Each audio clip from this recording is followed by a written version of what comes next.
Even the most advanced reptile keeper makes mistakes. I'm David, this is Lana, and today we're going through the most common mistakes that reptile keepers make. Stick around for the fifth one, because it's one which I made very recently, and you can learn from that and prevent it yourself.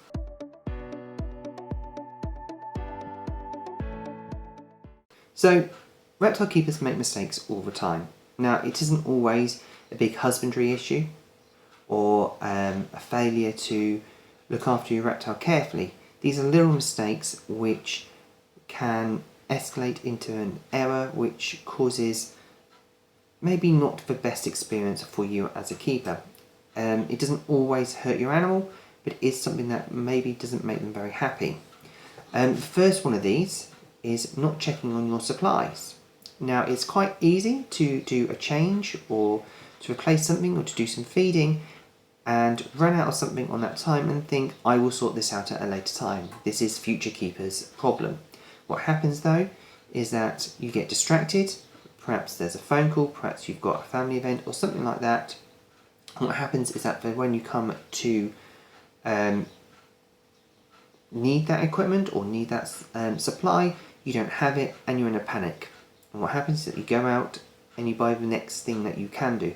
And that means that sometimes you're not buying the best product, you're compromising on convenience compared to what you actually need. Say, for instance, on substrate, a particular brand is always best, and you go out and you go and get the next best thing that you can find because it's available there and then, and you need it there and then. One very common one actually, instead of substrate, would actually be the supplements that you need for leopard geckos. There are many supplements out there, but only a very few of them actually have vitamin A, which is required for their good eyesight and also for their healthy shedding and other bodily functions, which also mixes in with the correct vitamin and D3 that they need.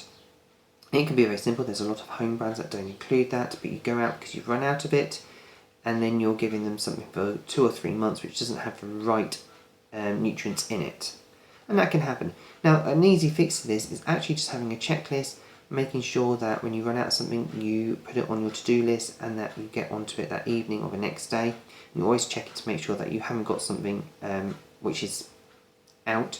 Maybe have a couple of days a week when you're just doing a quick check on your supplies to make sure that you're not running low on something, and always ordering ahead of time. The other option is to use things like Amazon Subscribe and Save, where you can actually make sure that you're getting a regular stock in of that particular item, such as calcium dust or a substrate. Now, there are advantages. You can actually skip on the Amazon Subscribe and Save to ensure that you're not actually getting too much in, but you also save money on it, so it's a good way. It's a win-win on both of those. The second problem is not checking your equipment is working. Now, this can be quite a common one. You're looking at your heat mat, you're looking at your thermostat, you're looking at your ceramic heat bulb, and you're saying, it's working because last time I looked at it, it was working. However, these things can fail at any time. Heat probes can be moved, the heat mat can suddenly stop working, a wire can suddenly just cut itself. You know, sometimes if you've got a stack, the thermostat can actually pull slightly and the wire can come off loose. Now, some of these have built-in features, so some of the thermostats that we use, like the Naiku, actually sounds an alarm when it's broken. However, some of them don't. And if the probe's not working or the heat mat's not working, then you don't actually get an alarm on that.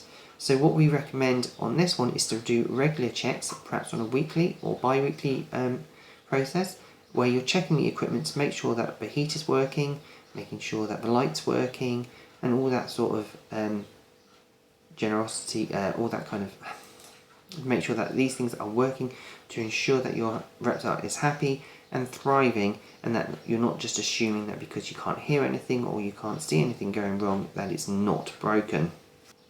Now, the third one is one which may surprise you a little bit, but that's not washing your hands before handling.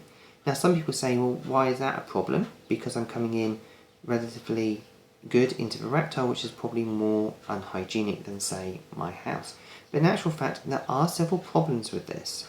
Number one, you could have something on your hands which could be not very healthy for a reptile. So there are certain plants which are toxic to reptiles, which they can get. They might lick you, such as leopard geckos. They do like to lick, and if they got some foreign toxin into their body, that can actually hurt. perfumes and things like that can also be quite negative to the leopard gecko. The other thing is that you could be carrying certain bacteria on you, whether or not it's like salmonella or something more toxic or just something very basic that can get into their system. The other problem is that you might actually smell like a prey item, and a lot of animals, especially snakes, use their smell more predominantly than their eyesight. So they might see you, but they might smell prey, and that can suddenly get into a feeding reaction.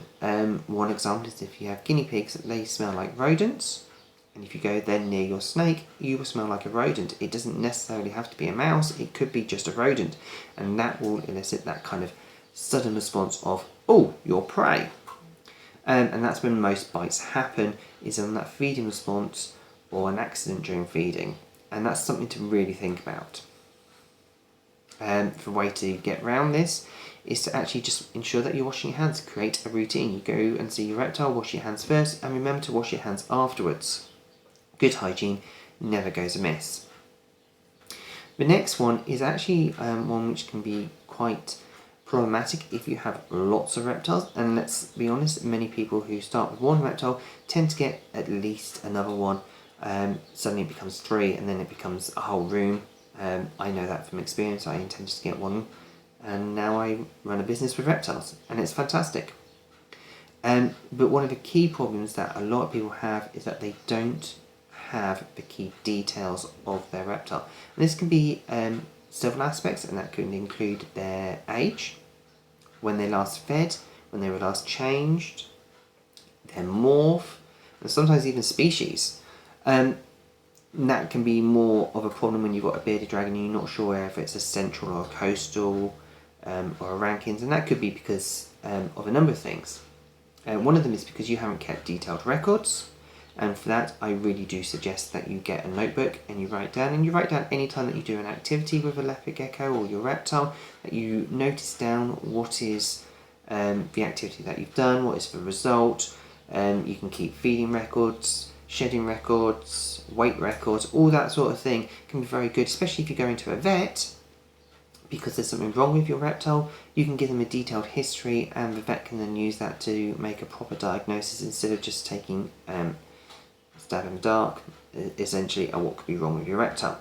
The other thing is to make sure that you're buying from a reputable breeder or pet shop that can give you the details. So they should be able to give you the date of hatch with the date of birth, should be able to tell you when they were last fed, should be able to tell you when they're next being fed, and what kind of substrate they're on, any kind of handling issues that they have, any kind of health issues that they have. Remember that by law, a pet shop or a seller should be able to tell you if they've had any health concerns with your individual. That is a legal requirement, and you can ask. Most of the time they will say no, probably, but a good one will say, oh, they've had one bad shed out of the last 6 months, or they didn't eat for a 2-week period, but we found out that they just didn't like mealworms, they preferred crickets, or they didn't like crickets, they preferred the mealworms, or whatever it is. Generally speaking, a lot of breeders will be able to tell you individual care for each individual. I, for one, actually probably know all my babies quite well. I can tell you which ones are slower feeders, or which ones prefer crickets, and which ones prefer this, or which ones prefer quieter days. It's as simple as that. But I do also have records where I can look that up. The 5th one, and this one is the more interesting one, and that is to remember the strike range and the behaviours of your individual animal. Now this is one where I accidentally, I was doing a feeding of all my snakes. One of the baby royal pythons taken and had constricted, but a couple of hours later had decided that it wasn't going to eat the mouse. It just left it in the corner and went back into its hide and just left it there. So I went in to remove it to stop any germs from spreading. What I forgot was that the royal python, and it's only a baby, was actually still within striking range, and I went in with my hand. Normally I would go in with my tongs again to pick up in case there was any kind of reaction, but what happened is that I was just, I don't know, I was just there I made a simple mistake of I just reached in to go and get the mouse to get it out, because most of the time nothing happens. I took an assumption and the snake just flung out and caught me. It was just a tag, there wasn't really any bleeding, but it is one of those mistakes. It was with a bigger roll pipe instead of a baby. It could have been a worse bite. If it was with my Dremels boa, that could have been a really bad bite. And if it thought that I was food because it was close to the mouse, it could have been a really bad bite. It could have latched on and really held. It's just a silly mistake that led to a bite. I don't get bitten very often, maybe once or twice a year. I think the last time I got bitten was actually when I was doing another video which was about biting reactions and how to train a snake not to bite. You can see that video up in the corner there.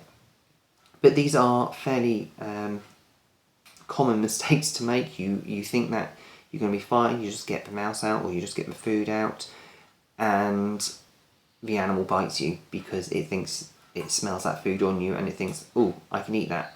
And it's a silly mistake. It's one that I've made. Learn from it and so you don't get bitten. What I would do is always use tongs if you're removing food out of an enclosure, or make sure that this animal that you're trying to get is not within striking range. But you can learn from that. I certainly have done. It's not a mistake I make often, to be honest, but it is on this one occasion. Anyway, thank you very much for watching. Please remember to like, share and comment on the video and subscribe to the channel, and we'll see you on the next one. Bye for now.